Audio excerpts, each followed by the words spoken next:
આપકી અદાલતમાં સુપરસ્ટાર ધર્મેન્દ્ર પર આરોપ છે કે તેઓ મનમાની કરે છે. ધર્મેન્દ્રજી, આ વાત બાળપણથી છે. તમારા પિતાજી ઈચ્છતા હતા તમે ભણો, દીકરો જી હા. ભણી ગણીને કંઈક બને, જી અને તમે એમણે તો ફિલ્મો પણ નહીં જોવા દીધી, પ્રતિબંધ લગાડ્યો હતો ફિલ્મો પર. જી હા, એ પિતાજીની સાથે સાથે સ્કૂલ ટીચર હતા. અંદાજો લગાડો કેટલા ડિસિપ્લિન હશે.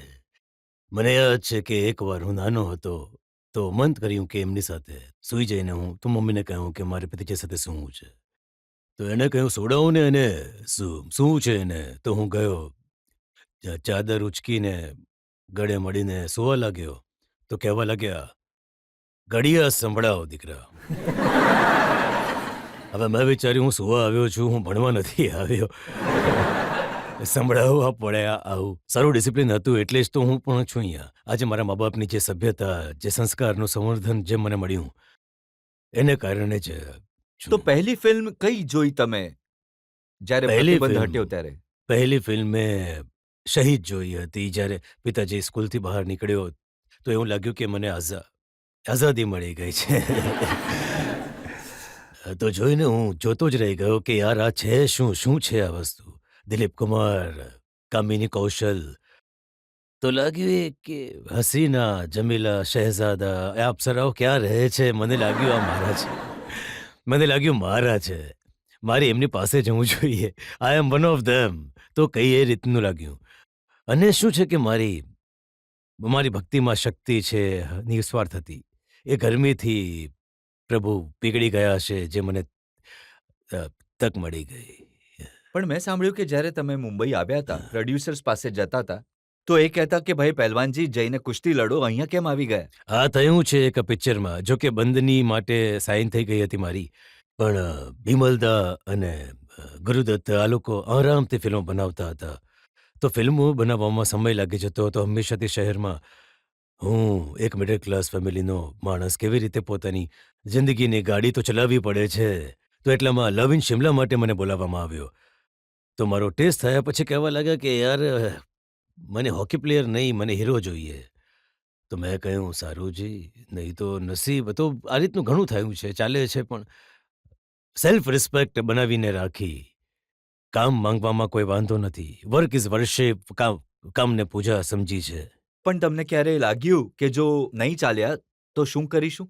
હા, એની વાર્તા હું તમને સંભળાવું છું. જ્યારે હું થોડા પૈસા કમાવા લાગ્યો તો ફિયાટ ગાડી લીધી મેં, લગભગ 18,000માં. તો મારો ભાઈ અજીત કહેવા લાગ્યો, પાજી એ હેરડ લઈ લેતા, એ સરસ હતી. ખુલ્લી ગાડીમાં હીરો સારો લાગે છે. મેં કહ્યું અજીત, આ ઇન્ડસ્ટ્રીનો ભરોસો નથી. જવું તો નથી અહીંથી, હવે બનીને જઈશ કંઈક ને કંઈક. જો સમય લાગી ગયો તો હું ફિયાટની ટેક્સી બનાવી લઈશ, ટેક્સી બનાવીને ચલાવીશ, પછી સ્ટ્રગલ કરીશ. તો આ રીતની સેન્સ ઓફ રિસ્પોન્સિબિલિટી શરૂથી હતી. પણ સારી ફિલ્મો શરૂઆતમાં કરી. તમારી સત્યકામના ઘણા વખાણ થયા, હા. ફૂલ ઓર પથ્થરના ઘણા વખાણ થયા. આ બંધઈની જેવી સાફ સુથરી ફિલ્મો કરી તમે. જી જી. પણ પછી જઠ યમલા પગલા દીવાના.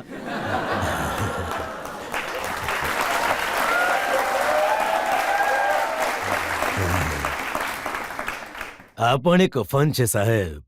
આ પણ એક સીધું સાદું પાત્ર જે ટ્રક ડ્રાઈવર અને પોલીસ બનવું પડ્યું. It was a revenge story. તો પણ થ્રુ આઉટ કોમેડીની છે. કોમેડી ચાલતી રહે છે. સિચ્યુએશનલ કોમેડી હતી. અને કોમેડી ખબર નહીં શું છે, મને ઘણી ઇઝી લાગે છે. તો કોમેડીમાં જ બધું કંઈક નીકળી ગયું. અને આ પણ ચાલ્યું હતું પિક્ચર, 25 અઠવાડિયા ચાલ્યું હતું. ઘણું ચાલ્યું હતું આ. હાજી. અને જ્યારે તમે કોમેડી કરતા હતા, કંઈક વધારે જ પિક્ચરો ચાલતી હતી. અરે કંઈક એવું છે કોમેડી, ખબર નહીં કંઈક. મેં સેલ્ફ એનાલાઇઝેશન ઘણું જરૂરી હોય છે. મારી અંદર શું છે બાળપણથી જ એવું હતું. કંઈક ઓબ્ઝર્વેશન જોઈને લોકોને આ શું થઈ રહ્યું છે, કેમ થઈ રહ્યું છે, અને શું છે. ભાવનાત્મક માણસ. હું તો કહીશ એક્ટિંગ નથી હોતી, ઇટ્સ અ રિએક્શન. અને રિએક્શન એક ભાવનાત્મક માણસનું જલ્દી આવે છે. તમે એને પ્રેમથી બોલાવશો કે કોઈ દુઃખ, અરે બિચારાને વાગી ગયું યાર, આને પકડો, આને લઈ જાઓ જલ્દીથી. અપસેટ થઈ જાય છે અને કોઈ કે કંઈ કહ્યું ગુસ્સે થઈને તારી માને એ પણ થઈ જાય છે થોડી. તો આ રિએક્શન જ એક્ટિંગ છે અને રિએક્શનને કઈ જગ્યાએ કેટલા માપી તોડીને કરવાના છે પછી ધીમે ધીમે ફિલ્મ શીખવાડી દે હવે છે. તમારા રિએક્શનમાં આ કુત્તા ઘણું આવે છે કુત્તે તેરા કઈ ખબર નહીં, આ એકવાર એવું થઈ ગયું હતું અને હવે એ પ્રખ્યાત થઈ ગયું. આવતું તો દરેક વખતે હતું. ના એકવાર નહીં, એકવાર તો આ કુત્તે કમીને તેરા ખૂન પી જાઉંગા અને પછી ઇન કુત્તો કે સામને મત નાચના બસંતી. મત ના છે ને વસ્તુ.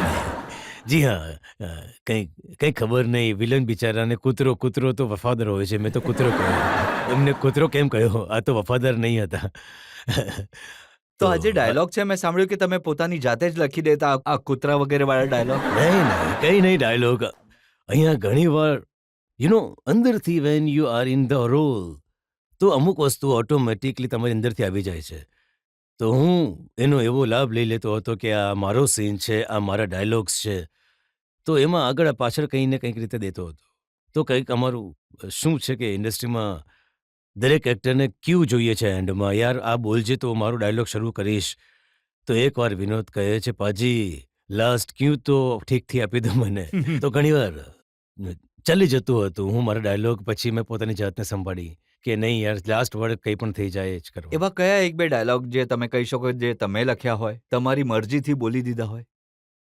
મેં નોકર બેવિકામાં ઘણું બધું લખ્યું છે. એમાં ખબર નહીં જોઈ હશે કે નહીં આ લોકોએ. તો એમાં હિરોઈન મને ભાડાનો પતિ બનાવી લે છે. એ બાળપણમાં મારી મંગેતર હતી. પાછળથી હું હાલત બદલાયા.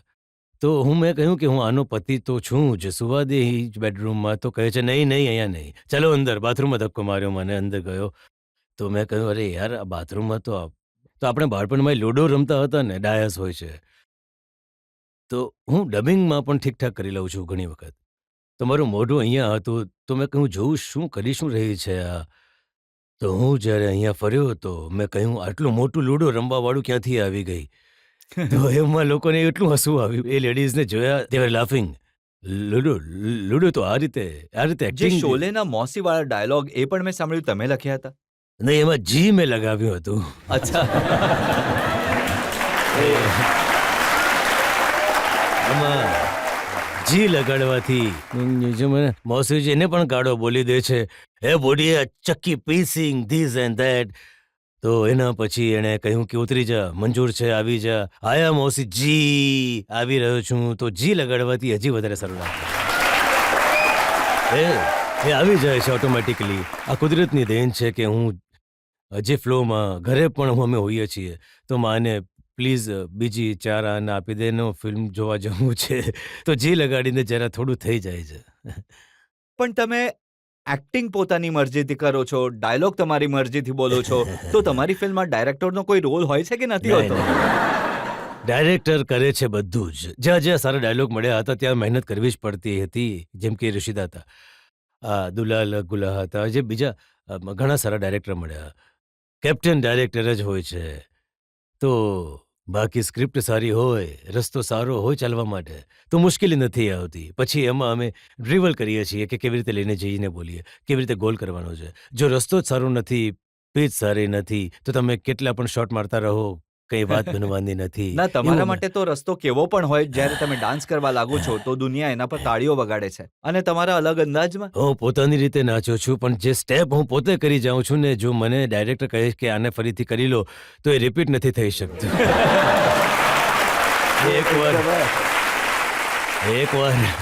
એકવાર થઈ ગયું. હવે નવું બનાવીશ. આ તો નહીં થઈ શકે.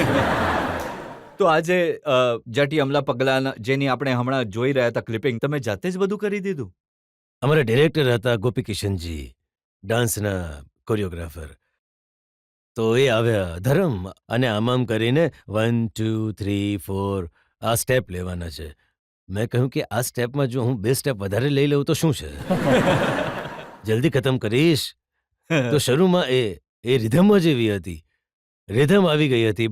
બાકી કેરેક્ટર મેં છોડ્યું નહીં. એ જે ટ્રક ડ્રાઈવર છે એ થાનેદાર બન્યો છે તો કરશે તો ટ્રક ડ્રાઈવરની જેમ જ, એ પરેડ તો નહીં કરશે જેવી થાય છે એ એવો જ રહેશે. મેં મારું કેરેક્ટર જીવ્યું છે મેં એમાં. I think it was my સારી મેં પોતે મને એ વાતનું અભિમાન છે કે એ ફિલ્મમાં મેં સારું કર્યું છે. હજી પણ એ ફિલ્મ જ્યારે ટીવી પર આવે છે તો લોકો એને ઘણી જુએ છે જી. અને તમને ઘણા પસંદ કરે છે. પણ આ બધું સિવાય પણ આ શર્ટ કાઢવાવાળા પહેલા એક્ટર હતા તમે? હાય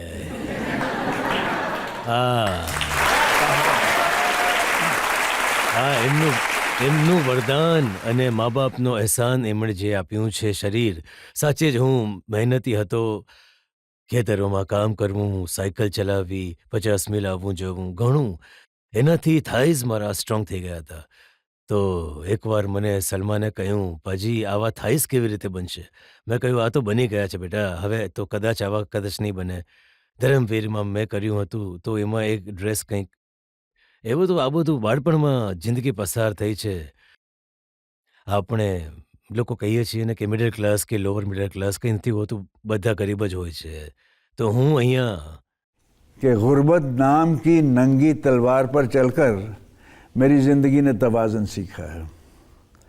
वक्त के ये नोकीले पत्थर अब क्या डराएंगे मुझे.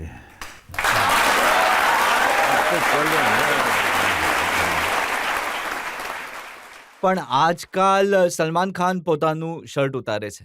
જી હા, એને યુ સી એક એવો સમય ચાલી નીકળ્યો છે હવે એક્ટર બનવા માટે સારું શરીર, સારો ડાન્સ એ જરૂરી થઈ ગયું છે.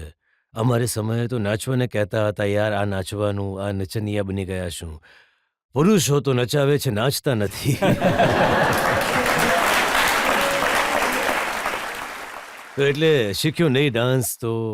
પણ મને એકવાર જે પહેલા દિલ ભી તેરા હમ ભી તેરાના ડાયરેક્ટર હતા અર્જુન હિંગોરાની, મારો સારો મિત્ર હતો. એની પાસે 10 રૂપિયા હોય તો મને 5 આપી દેતો હતો, એટલા દોસ્ત હતો. તો એણે મને ડાન્સ શીખવા માટે મોકલ્યો. સ્ટેન્ડ સિનેમા પાસે સ્કૂલ હતી. ડાન્સ શીખો તમે, સિંધી છે, ડાન્સ શીખવો પડશે, થોડું સાંભળતા પણ ઓછું હતા એ. હા હું શીખીશ જાઓ. તો ત્યાં રોકસ્ટાર શરૂ થવાનો, 1 2 3 4. એ છોકરી હતી ત્યારે હું બહુ શરમાતો હતો, હજી પણ છું. તો કરીને શું આની સાથે 1 2 3 4 કરતો રહીશ. નીચે સમોસા હતા, ચાની દુકાન હતી, તો મારું તો થઈ જતું હતું. તો 31st નાઇટ આવી તો એમણે કહ્યું, બોલાવ્યો મને કોઈક ક્લબમાં કે ધર્મેન્દ્ર સૂટ. મેં કહ્યું મારી પાસે સૂટ નથી. તો બોલ્યા પેલો ફિલ્મવાળો પહેરી લો. એક વ્હાઇટ કલરનો એ મારો સૂટ હતો, પહેર્યો. મારી નોટ ખુલી ગઈ ચર્ચગેટ સ્ટેશન પર. તો હું કોઈને પૂછતો હતો, યાર મારી નોટ બાંધી આપો. એની પાસે નોટ ઠીક કરાવી. ક્લબ ત્યાં પહોંચ્યો તો અર્જુન કહેવા લાગ્યો, કરશે ડાન્સ? મેં કહ્યું હા કરીશ, કેમ નહીં. તો ખેમા એમની સિસ્ટર હતી, તો બોલ્યા જાઓ ખીદમા સાથે ડાન્સ કરો, જાઓ જો કેવું કરે છે, જાઓ. તો હું ગયો તો મારો પગ એની ઉપર, ખીદમા પડી ગિટારની ઉપર. मैंने મેં કહ્યું, सोचा ભાઈને નહીં કહેતા. તો એણે કહ્યું નહીં, હું નહીં કહીશ. તો આ રીતે હું નીકળી ગયો, પણ હું રિધમને કોઈક ને કોઈક રીતે પકડી લેતો હતો. 55 વર્ષ પહેલા શરૂ કર્યું હતું અને આજે પણ તમે એ જ અંદાજમાં ડાન્સ કરી રહ્યા ઘણી છો. જગ્યાએ હું દિલમાં બંધ કરી લઉં, દરિયામાં ફેંકી દઉં ચાવી. મારું બદલતો રહું છું, એવું નથી કે સેમ જ કરું છું. હું જોઉં છું કે લાઈન શું છે, એ લાઈનનો અર્થ શું છે, એની ફીલ શું છે.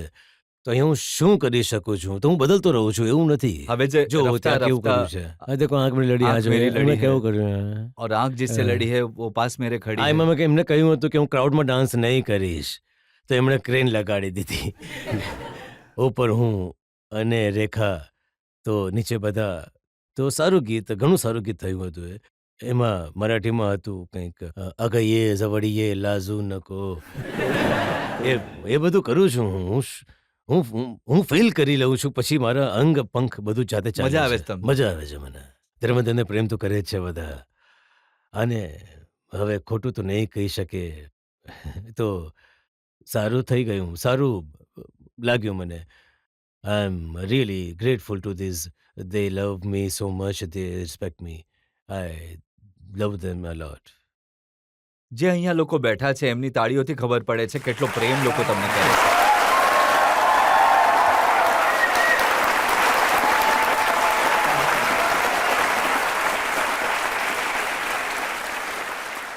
I know I can look in their eyes, I can smell. સુગંધ આવે છે એમના પ્રેમ. नहीं चाहता जो जरा दिल से पूछे वो, धड़क उठेगा नाम से मेरे और गवाही देगा वो. તો એક